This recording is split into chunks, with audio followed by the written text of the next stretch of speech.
encouraging signs for the housing market last month. Existing home sales rose to an 8-month high in October after mortgage rates dropped at the end of the summer. But here's the problem. Who is buying? As of 2024, only 3% of Gen Zers owned a home. Redfin reports high rent is eating away at young Americans' savings and holding them back from investing in the American dream, something that Charlie Kirk warned could turn Gen Z towards socialism. If you have a generation that does not own stuff, then all of a sudden, political radicalization starts to seep in. People are living in apartments endlessly till they're 32, 33. They have 2 kids and they have to rent because the access to the housing market is so impossible. You have an entire population, generation, that is on the outside looking in. And that is a prerequisite for a political revolution. Okay, I just wanted to make sure I heard kind of everything that he just had to say here. I would probably agree. Like almost 100% with the statement. Not even almost. I agree 100% with the statement. Like, listen, when you don't have something, then your neighbor doesn't have something, that every single person you were in school also do not have said thing. You then start to kind of, by default, you're human. You're going to be jealous of the people who actually do have the thing, right? You're going to start pointing the fingers, let's say this year. So what you're going to then do is say, you know what? Hold on. I give up on the American dream. America, ew. Basically, I'm going to be against anything that has been stereotypically or historically American. I'm going to completely disregard the idea of traditional values, etc., because these things are not benefiting me. So what happens by default, you are in fact going to convert yourself into like a communist, like a socialist. Like, I think by default, because like, listen, bro, this has not been working. So this is not working for me. So I'm going to go ahead and, shake up the tree and be an anarchist and protest in cities and burn things. We've seen some of that political revolution in some of the socialists elected across the country. Scott Turner, Secretary of Housing and Urban Development, says progress is being made. Today, you are announcing here on your show a major milestone for HUD and America. HUD has supported housing, affordability, and home ownership for over 1 million Americans, and over 500,000 of those are first-time home buyers. Okay. I'm joined now by Housing and Urban Development Secretary Scott Turner. Secretary Turner, it was interesting. I was watching some of your interviews this week, and you actually linked illegal immigration to part of the reason we have a housing crisis. Well, good morning, Kaylee. It's always great to be with you. And yes, during the Biden administration, the immigration policies crippled our nation. Over 12 million illegal immigrants or illegal aliens came across our border, really stifling our housing affordability and supply issue in our country. And when you have this many illegal aliens coming over, taking homes that are supposed to be for the American people, affordability is automatically going to go up. Kaylee, here's an interesting stat for you. 59% of illegal alien families use one or more welfare programs in America, costing us about $42 billion a year. And so we have to get the immigration policy in order, which President Trump has done and others in our administration. But yes, illegal immigration has definitely stifled housing affordability and supply. One of the things that I think is really fantastic about the Trump administration is you're always coming up with new ideas, whether it be tariff dividends, the health care payments. And in your case, you're in housing. We've heard about this idea of a portable mortgage, perhaps a 50-year mortgage, and that we can debate the efficacy of all these ideas, but you're coming up with solutions. Tell us about some of those conversations. Do you all get— If you call a 50-year mortgage a solution, then we have a problem, okay? Yeah, if you call a 50-year mortgage a solution, then we're not actually trying to fix the problems. Yeah, you're allowing people who basically can't afford to purchase the house outright, which most people can't, obviously. You're making it so they're now stuck deeper into the debt trap. Who wins?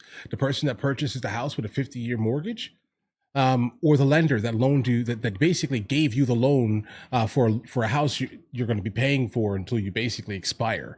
That's basically how that's going to work here, my boys. That is absolutely not a pathway to any type of financial freedom. That is not a pathway to get to the point where you actually can pay that house off. And then when you actually sell that house, you're actually making some type of profit. This is silly. This is not how you do things. But yes, I understand here that the prices on houses have gotten so expensive. Okay. And that a lot of it is due to the fact that a lot of people have been kind of dumped onto the actual market itself. Illegal immigrants are not coming here specifically. How about this?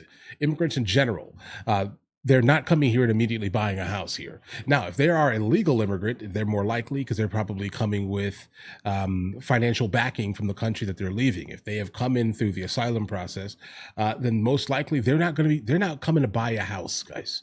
All right. So what's happening is that there are people who are basically capitalizing kind of specifically on the fact that there's so many people looking to rent property. And obviously, if you have one house and you have 50 new people that just moved into your area, the property, your rent is going to shoot up through the roof here, guys. That's the reality here. Some person who is most likely an older millennial or even like a Gen Xer, they're going to go out and buy that property because they've already most likely owned a property before, let's say this year. They're going to go out and buy a property and then rent it immediately. That's it. And now you're going to be competing with the other 50 people that have basically put in the same application for that property. And what the person's going to do is they're going to say, you know what, hold on, listen, guys, let's go ahead and leave specifically that property empty and allow people to pay application fees at $50 a piece, 50 people looking at it. Now, leaving the house empty is more valuable than actually putting someone in it. You get what I'm saying here, guys? That's the scheme. That's the scam. This is the reason why people are having so many problems actually finding somewhere they can actually go, guys. That's nearly impossible. It's nearly impossible. It's due to a lot of it. It's the influx of people. Don't care who it is. Don't care where they're from. It's not the context that we're talking about right here. But in fact, it's making everything more expensive because there are more people looking for the same product. Get in a room and just plan and think, how can we help the American people? Here's some new ideas. Yes, Kaylin, you know all too well, having served so faithfully in the first administration, that President Trump not only is a strategist, but he executes on ideas. And so right now there's many ideas, a myriad of ideas on the table as it pertains to housing affordability and helping first-time home buyers in America. I hear it, you hear it, Gen Z, this is not help, and others, and how we're going to be able to afford a home. And so not only do we understand it, but you have people, leadership in this country getting together, getting stakeholders together, industry experts to see what is the best feasible and appropriate path that we can take to open up building in our country. And I will say, in addition to that, building? Kaylee, the regulatory environment is burdensome in our country. And so at HUD, we've taken down burdensome regulations like affirmatively furthering fair housing, which made HUD a national zoning board, restoring local control back to the cities, back to the states, back to the localities. And we're encouraging every locality, take inventory of your regulatory environment to see how you can unleash building and development in your said community. And so these ideas, taking down the regulatory environment, public-private partnerships are all part of the plan. Yes, and I want to play a clip from back when I was in the White House. People may not know this about you, but you're a leader, you're a faith leader in the White House. Let's listen to what you said. Back when I was there, I'll never forget it. We're all one team. This is the hub today. We're encouraging each other. We have each other's back. We know to anticipate what's happening on the next play. We have a great game plan. We got great leadership all around the room. It's a tremendous team. And it's called the United States of America. And now we see you praying before cabinet meetings. How does your faith lead you as you lead the country on an important issue? Well, Kaylee, thank you for this great reminder and encouragement. My faith in the Lord Jesus drives me every day. And I believe that God has called myself and other believers like yourself and others in this administration for such a time as this to be servant leaders to our country, to restore not just morality but biblical truth in our country, and give people a platform and encouragement to live out your faith in great hope for our country. We've seen many dark days, but I'm not dismayed. I'm encouraged because, one, Jesus is still on the throne. Two, his word is true. And three, there's believers in our country who want to carry the water and be a witness and ambassador for Christ and serve the American people so that our country, for the posterity of our country, which was founded on Judeo-Christian principles can not only be upheld but sustained from generation to generation. And my faith, for me personally, is the driver and encouragement for that. Secretary Turner, well, you were a servant leader during a dark time. It was COVID. We had some of the riots of 2020, and you were a bright light of faith. So thank you for inspiring me and continuing to do so. I'm Steve Duke. Okay, guys. So I guess my only question here is that how do you think we can actually fix this problem? Like, guys, I 100% do not believe that a 40-year or even a 50-year mortgage is going to solve the actual problem. That is not a literal thing here, guys. I mean, that's not going to actually solve a single thing. I think that it's just going to be more of a debt trap than a good amount of things actually are in the United States of America currently. No one is really going to benefit except for the people who are obviously selling the property with interest. If the bank, no, that's, guys, the rich just get richer, if that makes any sense. Like, if you are one of these people who are like, hold on, bro. So you're telling me that if I take a 50-year, like, I hate the idea of a 30-year. Understand, guys, I'm a hardcore advocate for saying if you cannot do the shortest term offered, I think it's like a 15-year, I think maybe a 15-year, maybe even less than that. But if you cannot do a 15-year and then you see the monthly price and you cannot afford that number, then you cannot afford it at 30. Understand this here, because now what you're doing is you're throwing money away consistently. You're just basically throwing it down the toilet. If that's what you want to do, then live your best life.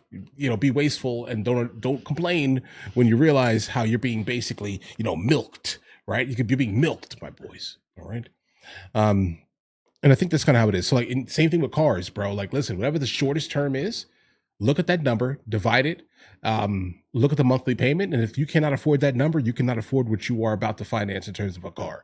All right. And the same thing with the house here.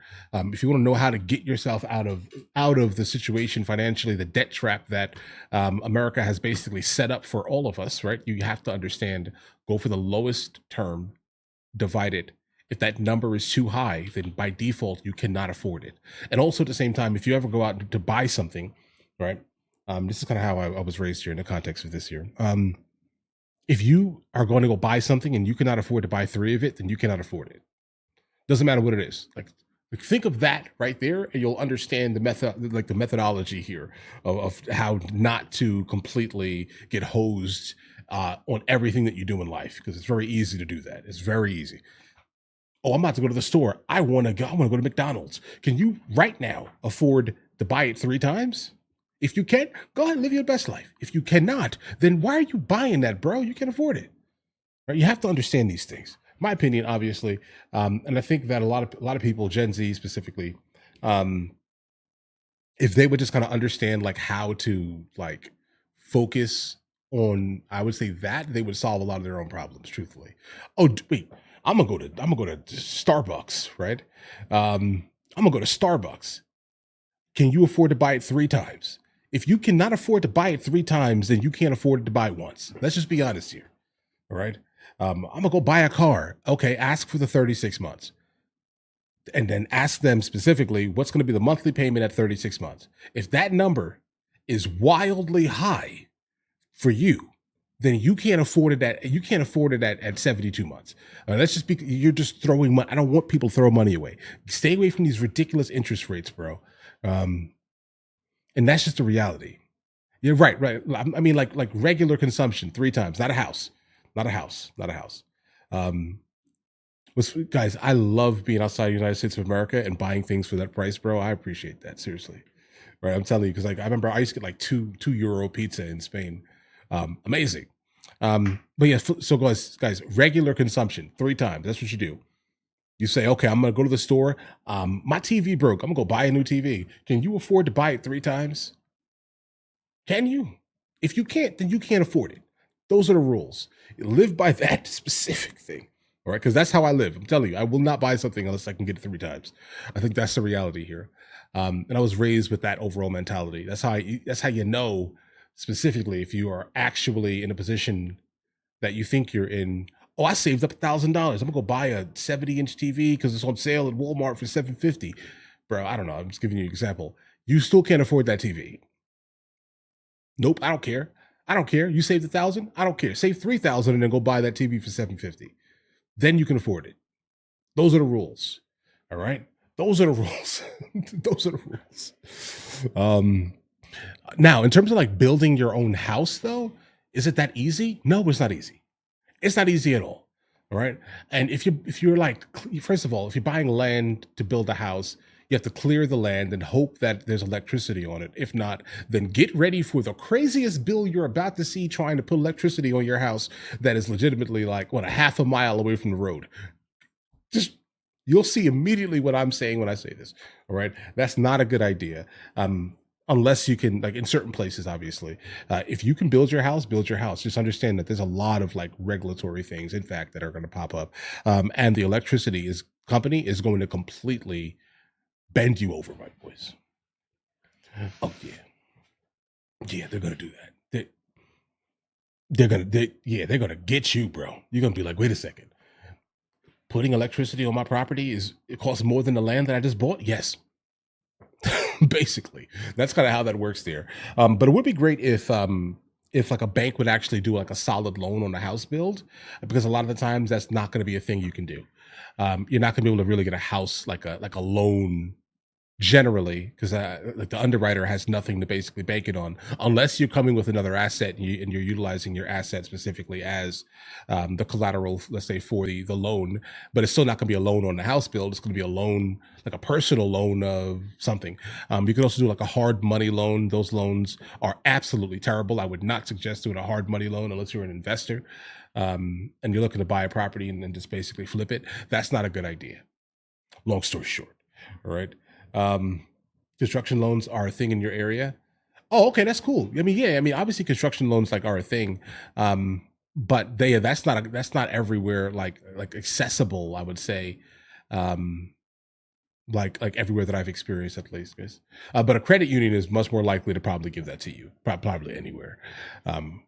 Probably anywhere. Most likely a credit union, a good one, actually. Guys, do you want to watch movies with me? I never actually thought to like promote it over here, guys. But if you guys do want to watch it, guys, we have hundreds of movies, and I mean hundreds of movies that we've reacted to. You guys can come watch them with me if you want to, along with many TV shows. Currently, we're working on the show Dexter, along with Vikings, and we have a lot of series that are already completed. But if you guys do want to watch it with me, the link is in the description. Everything's available at the second tier. But of course, if that's not your thing, guys, don't worry. Right? Listen, like and subscribe.